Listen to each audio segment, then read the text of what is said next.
Welcome, everyone, to today's podcast episode. And I'm really looking forward to this conversation. December is our month for community, and I've got the amazing Clare Pearson, who is going to be talking about her role as CEO at Little Wings and exactly what that is, and also sharing her amazing story. Claire is commenced her tenure in 2019 with Little Wings, and she has dedicated her whole career to the not-for-profit sector. Most recently, she has fulfilled roles as CEO in the anti-human trafficking and disability industries.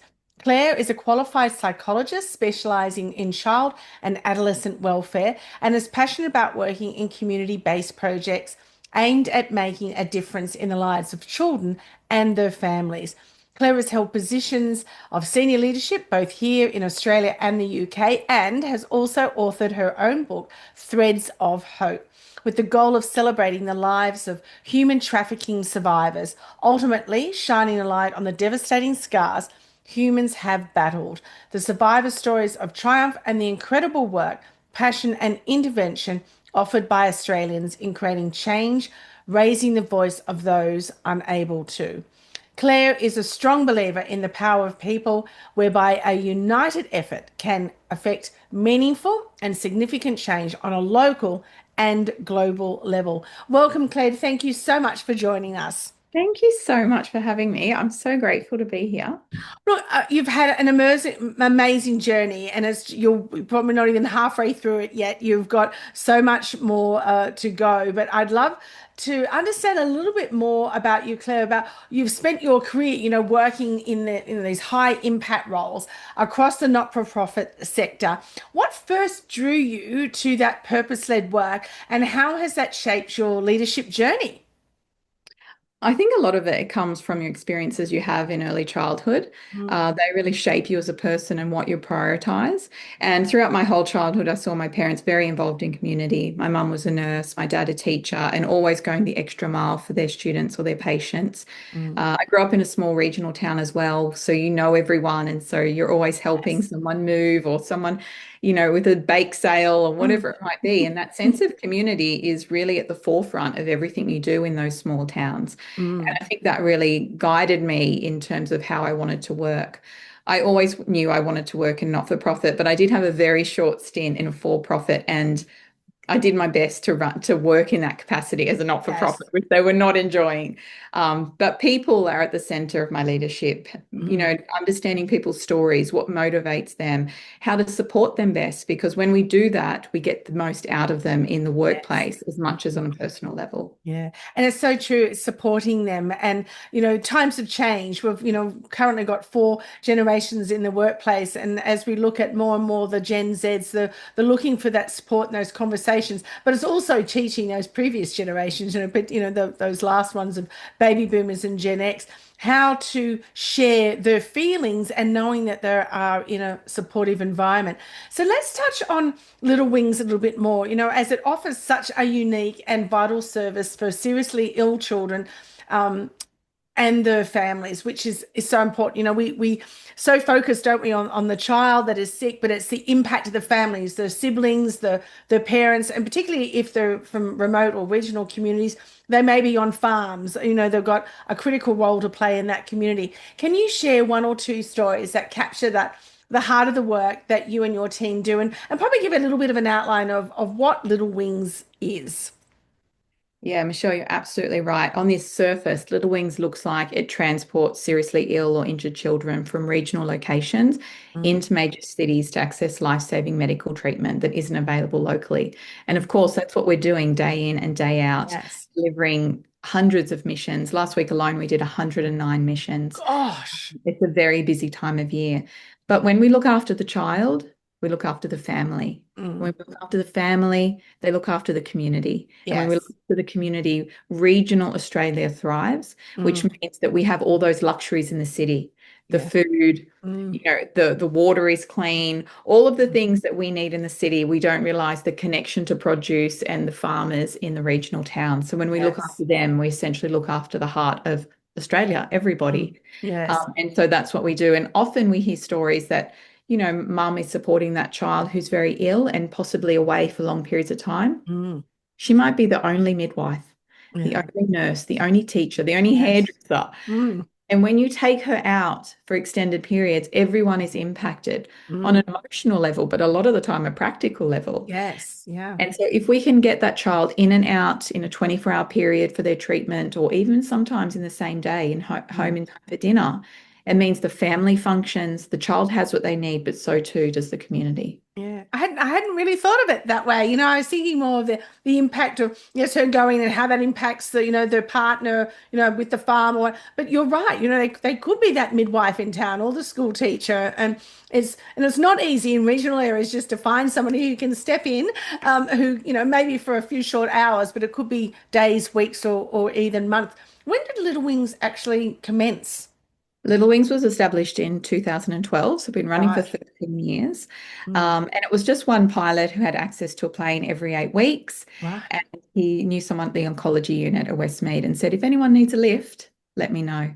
Oh And of my course, gosh. every 8 weeks, someone needed a lift. And it just continued to grow very organically, and not because we want to be this huge, mighty service. We just want Mm. to respond to the need. But Little Wings, as a result of that, has had a 400% increase in service delivery in 4 years, Gosh. because there's so many children and families that are either driving long distances for Mm. treatment, skipping appointments, or delaying a diagnosis. It Yes. would be something very minor, which becomes major Mm. because they didn't have the access to healthcare. And these are real stories we hear all the time. These are not unusual. Yes. Yeah. And so how many planes and pilots do you have now? So we have 5 planes, all of which we own outright, and we have Gosh. 26 pilots. In fact, part of the magic of Little Wings is we are a 90% volunteer-led organisation. So Wow. all of our pilots and all of our drivers volunteer their time to keep us in the air and on the road every single day, including Christmas Day, because some little people Gosh. have to resume treatment. Yes. Yeah. That is just amazing to have that many people. Oh, just brings tears to my eyes that people are so happy to volunteer in that way when they've already got really important roles and their own families to look after, that they volunteer that amount of time is phenomenal. 26, and as you said, all the drivers, and I'm sure, that's even more than that 26 that are always willing to step out and help others. And that's what community is about, isn't it? It's about knowing who your neighbor is or even helping those that you don't know. So, the work that you do with Little Wings is phenomenal. When you think about your own personal journey, Claire, you've led teams across sectors like disability, anti-human trafficking, and now child health transport. There are really big, major roles that you've held and in those different areas. What have you learned about cultivating that strong and values-driven culture, especially in emotionally challenging environments, which you've certainly, put yourself in throughout your career? When I first started, I got my first CEO roles on my 30th birthday. No.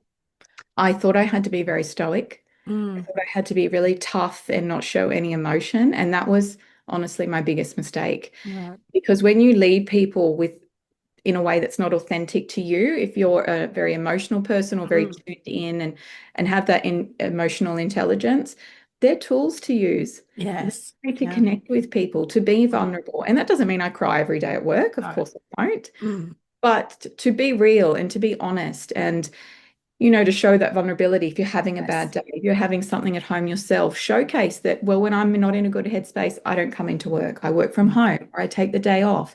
And it allows people that permission to do that for themselves and their own families as well. yes. Mm, And I think a lot of the time, businesses and not for profit is a business, as much as we don't like to think about it. It seems like it's a dirty word, mm, mm. but we have to keep people employed. We have to keep the lights Yes. on, and therefore we have to run like a business. Mm, Think if you don't take care of people, and that looks different for everyone, mm, people won't stay, particularly, when we think about the current, millennials, and they're looking for different things. They have different expectations of their workplace, not only being purpose-led, but the type of care and support they receive. yes.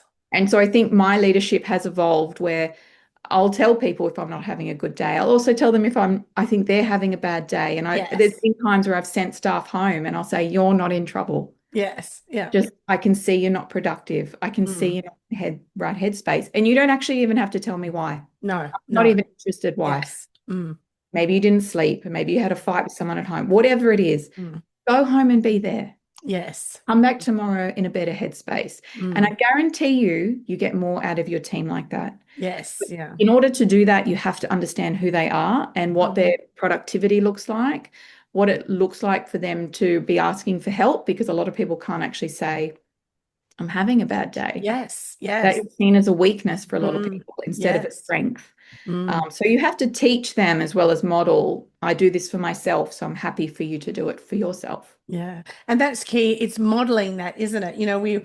We talk about our values, but one word values is more than that. It has to be a statement, whether it's a sentence or two or just a few words, but it's actually then modeling what is that behavior? What are those actions that you as a CEO are modeling that others will be looking up to and to understand more, this is what they do. And is that having that conversation saying, go home. I don't even need to know the reason is just so lovely. I mean, I'm sure they can discuss it if they wanted to, but it's making them feel that they're being seen, heard, and cared for. And I think that's what we all want to see in the workplace. Community connection is so key. Why is it so essential to the mission of Little Wings? You've talked about the volunteers, but where do those volunteers come from? Just these little country towns, or I'm sure somewhere else? Where are they from? So all our volunteers are located at our bases, which is either Cessnock, Bankstown, or Archfield Airport. Right. And so they're usually local to there where they're able to access the planes and the Mm, vehicles, provide the road transport. But in saying that, we have lots of people out in the regions who will do mm, fundraisers or volunteer their time if we're doing barbecues or events. Um, and also just they're very niche skills. You might have a photographer. We have one in Parks who reached out on Instagram and said, I love what you do. Can I come down and take some photos for you so you've wow. got some new assets Yes. next time you're in Parks? And we're like, we would love that. Like, how Yes. great. These are luxuries we can't afford a lot of the Mm. time. Lucky the iPhone's pretty decent. It's true.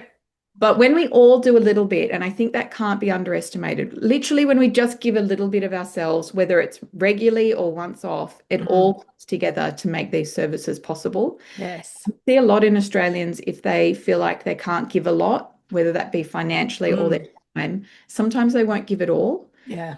Yeah. But honestly, charities will harness all of that, and together it does have that impact. And we see that with like a return and earn campaign. Like a Mm. can is 10 cents. Yeah. Last year, it funded 200 missions, that campaign, because so Wow. many people donated cans. Like, it's mind blowing. It is. It is. And as you said, some people think, oh, well, it's only 12 cans or one can a night or whatever. What's this? But it's the little things that add up to the big, They isn't it? really Yeah. do. I And always remember my first executive role, the CEO said to me, if you watch the pennies, the pounds will follow. And I thought yes. he was British. I was like, what are you talking about? But it applies to every aspect. It Like, does. if you Yes. focus on the little things and you take those little steps, it'll lead you to your greater purpose. It'll lead you to the outcomes you desire, because it's that consistency is what it Mm. is. That Yes. regular, everyday working towards some Yes. goal, whatever that Mm. is. A Yeah. united goal is a powerful one. It's just chipping away. So where do you get your financial support from? Because obviously these planes need to be serviced, and there's the people that are inside it, and the petrol is that. So who do you get your support from?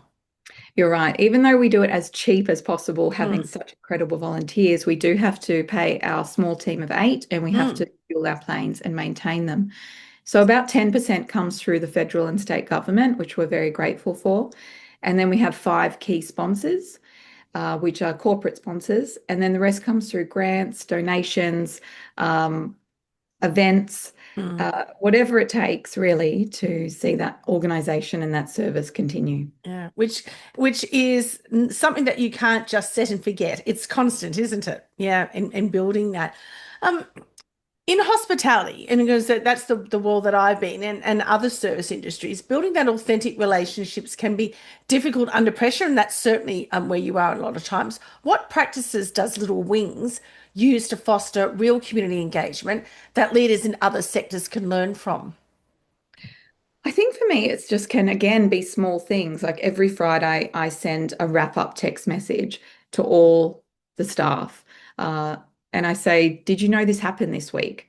Did you know we achieved this? Did you hear this family story? Just those little things throughout the week when you're in your bubble and you're so busy and you're exhausted, make you remember, actually, I'm part of this bigger picture. and I'm part of a bigger mission. I think particularly if you're not in operations, you're very removed from some of the outcomes. If you're the CFO, if you work in marketing, if you work in safety, you're not hearing the end result and the direct impact. So I think that's really important.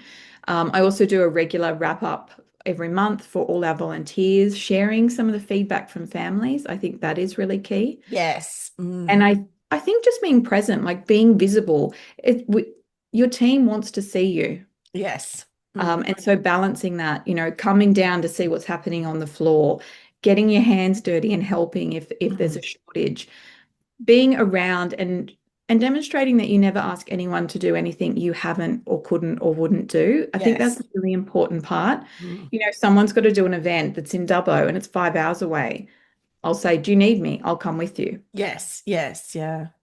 So I think, and you've got to balance that because that is often, as the CEO, that is often in addition to your personal load. But Yes. supporting your team is so critical to making sure the whole organization operates. Mm. And it's such an important part of making sure that everyone feels valued and seen. Yeah, definitely. And it's such a key part. And yeah, it makes people feel that they're a part of something that is more than just a cause. It's bigger than that, isn't it?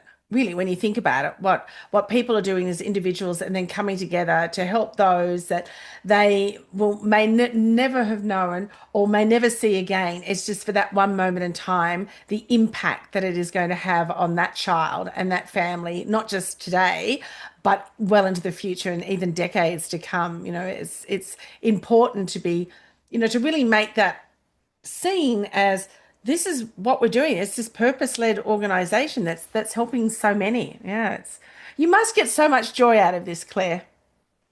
Working at Little Wings literally never feels like work to me. Yes, yeah. Every day I love going in. And I want to feel like that. That's why I Yes. work in Mm, purpose-driven organizations. And I think the day that I start to not feel like that, that is the day that I start to look to move on and to yes. transition because Mm, the people you're supporting are so vulnerable. mm, Need people there that want to be there. They need yes. people there who genuinely believe and love what they're doing. Mm, I think because we are volunteer led, there's a bit of magic in that, because everyone that shows up, they want to be there too. yes, yes. Mm, It's not, I have to be here today. mm, I wish I was at the beach. I wish they want to be there. They want to fly mm, that plane. They want to drive yes. that family from hangar to hospital. Mm, And so that energizes you and it gives you that very, very clear alignment on what your mission is and what you're all doing there. yes, yeah. And I think it's remembering that, and as you said, it's not coming into work going, I have to do this task. It's this task is going to make such a difference for somebody else, and having the right people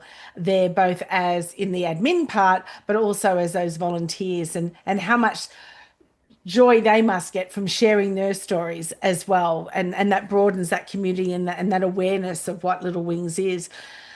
You've made a mention about authoring your own book. Now, that's not easy. I know I've written a couple of books myself, and it's not always an easy task, but gee, you took on a topic that is very hard. So, can we have a little look at that? So, the book is called The Threads of Hope, which spotlights the stories of trafficking survivors and the power of the voice, which I'm sure many times they don't have that power within themselves. So, how does, storytelling and that lived experience play a role in driving change, and both within your organization there at Little Wings and in the wider community? That book was originally just to be a beautiful coffee table photo book. That's all it was Right. to be. I had a Gosh. beautiful friend who's a photographer. I said I was going to Cambodia all the time, working, running safe houses over there through the organization I was working for. And I just said to her, could you come and just take some beautiful photos? It was going to be our 10th anniversary. We'd love Mm, to share that as part of our celebration. And when I got there and I was seeing these photos, and they were beautiful photos, mm, I couldn't just help but think these photos do not do justice to mm. the incredible warriors these women are. Like they Yes. just don't. The Mm, stories, the hardships, the lived experience was not translating through that photo. Even though it was a mm. beautiful photo, it was just another beautiful woman. Yes. Instead of her strength, her fight, the level of trauma she had lived and Mm, was now working through or come out the other side of. And so we decided right there, no, we're going to tell these stories. And if you're Mm. happy to tell them, we're here to collect them and we'll take great care to nurture them and Yes. translate them in your Mm. own words. And it was a very draining experience hearing Mm. so many lived experience stories in a short period of time. I Yes. underestimated how much that takes out of you physically. You live vicariously in so many ways Mm. through them when they're sharing such intimate details. Yes. And these are women that I had been working with through that program for a long time. They'd never seen them cry, but when Right. they told their story, those insecurities, those concerns, those traumas, they came straight back to the surface and they were very Yes. emotional themselves. And Mm. so, yeah, it was a lot. It was an incredible experience to be part of, but it was a lot, but one I'm very proud of. Mm. And I think lived experience is so important because we don't realize in Australia, we're so privileged, all of us, Yes. Mm. no matter what our lifestyle looks like. We are so privileged. We have Mm. healthcare, we have clean water, we have food, we have government support, and welfare and all these Mm. sort of things. In countries like Cambodia, there's none of that. Yeah. You you are not important. You Mm. are not a priority. Whether you're a young child, a woman, a sick person, you're not a priority. If you do not have money, if you do not have stature, particularly if you're not a man, Mm. you are not important. Yes. And so we don't realize that a lot of the Mm. time. Even if we go on holiday there, unless you really submerge yourself in there, you're very hidden from those sort of things. And so sharing lived experience is a way for us to connect with people, to understand how hard life can be, to Mm. gain new learnings, new ways of living ourselves. Yes. So to be mindful. I saw a lot of people traveling to these countries and going to orphanages. Mm. And they have very good intentions. They want to make a donation. They want to see Mm. how they run. But what that does is it encourages people to keep those orphanages and those children in a poor state. Because Right. when the child doesn't look well, when the Mm. orphanage is run down, what do? We give more. We Yes. tell Mm. our friends, donate here, Mm. give here. The kids need it. Yes. But over there, it's an industry. Mm. It's fueling these type of environments where families are selling their children to orphanages thinking they're going to have a better life, but in Mm. fact they keep them in quite poor condition. Oh gosh, I'd never thought of it that way. I know with my own daughter, her school supported an orphanage in Vietnam, so to be, well, 10 years ago now, that we went over for the few weeks and supported them, and because it was a South Vietnamese orphanage. But if that's what they're doing, how can people donate money or support them if they know that that's what's happening? Does that also not reduce the donations? So yeah, how would you get around that in making sure that they get the money? It is really difficult. I think Mm. orphanage tourism has come a long way in the last Mm. decade, and people are much more aware. And there are additional services now that are typically run by foreigners, but Mm. you working with local people so that there is that transparency and to make sure Mm. that the funds are going directly to where they're intended. Mhm. So, for instance, there's a company in Cambodia, it's called CCT. And what they do is they have specialists that develop the programs and then they train locals to deliver the programs around Right. Mm. education, welfare, or they'll buy the rice, prepare the rice, and feed them at school Right. so that you Mm. can see it's going there. And I think we just need to be more savvy because Mm. unfortunately, people that are doing the wrong thing, they're also getting more savvy about Yes. how they Yes. manipulate people. Mm. And again, when you're in Australia, you don't see that because Mm. all of our charities are so regulated. Like we are Yes. regulated to the eyeballs. And so Mm. we should be. Yes. People are donating their precious dollars that they work so hard Mm. for. So we need to make sure we're doing the right thing with them. But unfortunately, in third world countries, those sort of regulations and regulatory bodies do not exist. Mm. So it's being aware of that, and as you said, going to those organisations that are run perhaps by an overseas body and ensuring that they are regulating it within the right way, that those children in particular are being helped. Is Threads of Hope still available to purchase? And if so, where can they purchase it from? Yes, you can buy it on the Project Futures website. Hmm. I think they still have a few copies left. We only printed 1,000 copies at the time, and Right. the second run, but that's probably it. Excellent. Well, look, I'll certainly put the link in for that because, yes, as you said, he started off with a coffee table book with these beautiful photos, but it's getting that story from behind seeing behind their eyes exactly what they had gone through, and but also serving as amazing role models, I'm sure, for others and other younger women in that Cambodian, area, but even broader than that, in other communities around the world. Many of my listeners, Claire, lead businesses and of teams and want to, create this stronger sense of community and purpose. And we hear about that so often, but it's how they actually go about that. What advice would you give to them about embedding that community connection into the workplace culture? Because as I said, we hear it, but then it may be that short run, it will last for a few short months and then it just fizzles out, or others that will really start to generate a massive momentum, which a few of them have done. Have you got any thoughts on that, or tips or insights for them? Yeah, I think if you, as a leader within your organization, and you may not be the CEO, but a leader in some shape or form, if you make a donation, if you volunteer at a charity, making sure you share that and celebrate that with your team Mm, is really important, and then shining a light on anyone else that does it. I yes. think too, corporate volunteering days are really important. And if you reach out to charities, I know we have them all the time. This is a great way to connect with charities, with people, and to share resources that we honestly don't have. And Mm, so welcome those days that come on board.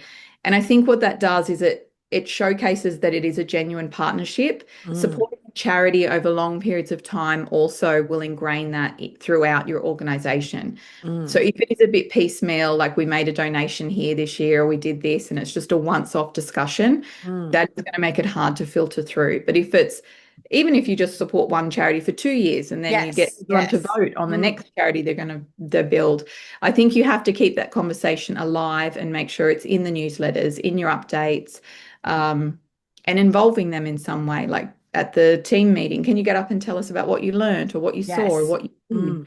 Mm, Who else is volunteering? Where are you volunteering? Why did you choose them? Having those mm, conversations and showing a genuine interest and then amplifying it through the organization is so important. yes. A financial contribution, making a donation is very, very powerful. But if you really want that to be, I suppose, built into your organization and not just writing a check and Mm, getting a lovely social post, if you want to filter it through and make sure people work there and it's part of your value system, you're going to have to find ways to make sure it is celebrated and recognized.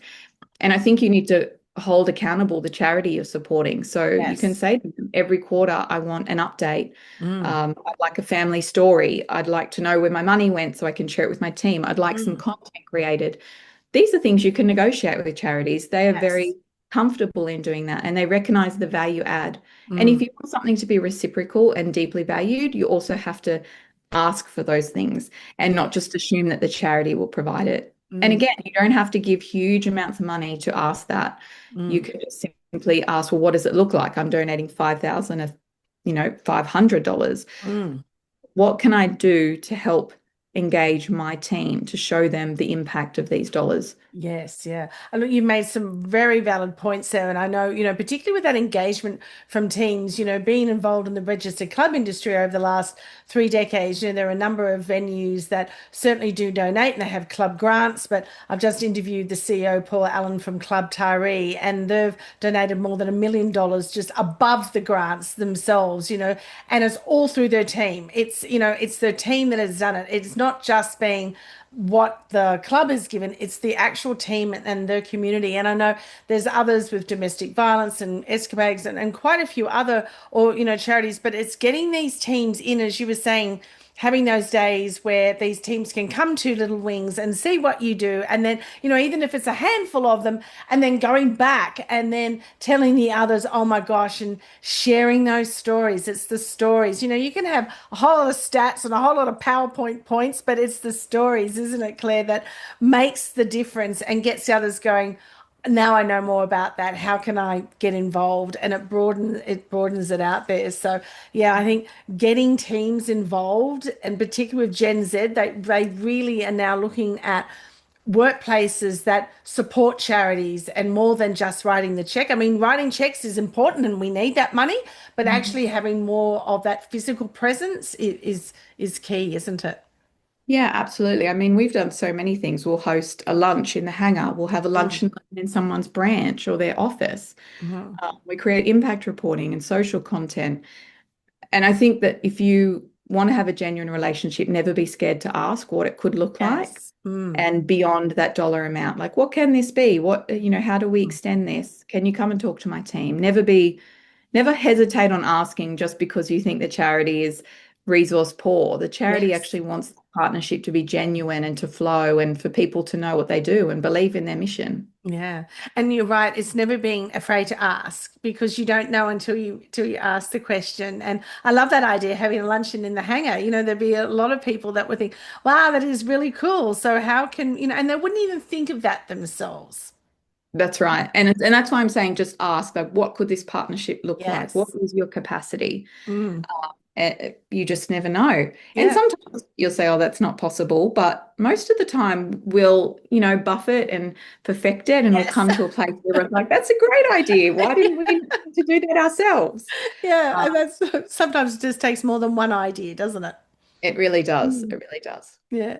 So look, with my listeners, they're probably, for some of them, they may have never heard of Little Wings before, particularly the overseas ones. But for others, they've probably seen it, in the skies, on the television, and through different social media posts. But how can they, learn a lot more than just our, brief discussion today, Claire? But about what Little Wings does, but how can they also support that either, through their teams, through financial benefit, or becoming a volunteer? Of course. I mean, we always welcome people learning about us because the issue is bigger than what we're delivering. We Mm, want to make sure that we rebalance the healthcare inequity for country kids and mm, to make sure we keep regional communities thriving and well. And so just learning about us is the first step. You can do something as simple as follow us on socials, mm, jump onto our website, read some of the stories of families, of our volunteers as well, that's on there. You can join us at some of our events, which is also listed. You can make a tax deductible donation, of course, and every mm. dollar matters, and Yes. every over $2 is tax deductible. But also to reach out if you'd like to do, corporate volunteering. If you'd like to host a luncheon in the hangar for your clients and Mm, make a contribution to us that way, we can definitely do that. I think there's so many things that you can do just by picking up the phone and saying, "Hey, I love what you yes. do. I Mm, want to learn more." And yes. I think I know people are very busy. We are, but I had that just recently. I was on another podcast and someone heard about it and he literally picked up the phone and he just called, and all calls on the website go straight through to me, just so you Yeah. know. Um, and he literally called and he's like, I just feel so motivated to do something. Yes. What? Mm, Tell me what? mm, mm. It's just an amazing thing to know that you connected with that one person and he didn't even know what. He hadn't thought about it. He just Yes. acted on what he heard. Mm, And that is connection. You know what I mean? That is yes. people really digesting what you're saying and just going, I don't know what I can do, but I'm sure there's something. Yes. Um, Yes. and so we just called, he's going to participate in the toy drive for Christmas to make sure kids have a little gift as they come through the hangar. Mm, I think it's just about people. We have to come together. We have to stop thinking about things and putting them off and start doing. And yes. if you just pick one thing, one small thing to do to contribute to your family, your community, someone you'll never meet, just one thing, Yeah. if everyone does that, it will add up and have a big impact on Yeah. the wider wide world. It does. It just grows, as you said, from little things, big things grow, and it just goes from one thing to another.